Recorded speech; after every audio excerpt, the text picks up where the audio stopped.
On March 11th, Chinese tech giant Baidu announced a new AI cloud tool called DuClaw, and the concept behind it is surprisingly unusual.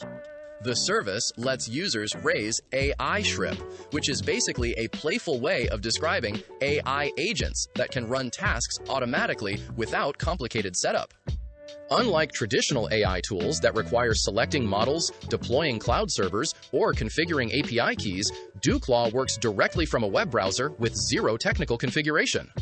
The platform already comes integrated with services like Baidu Search, Baidu Baike, and Baidu Scholar, and users can seamlessly switch between different AI models such as DeepSeek, Kimi, GLM, and MiniMax. To encourage people to try it, Baidu launched a promotional price of around $2.50 for the first month, making advanced AI experimentation extremely accessible. The goal behind DuClaw is simple: remove the technical barriers that normally stop beginners from exploring AI, and turn powerful AI agents into something anyone can start using instantly. This is your tech rundown for the day, delivered at full speed.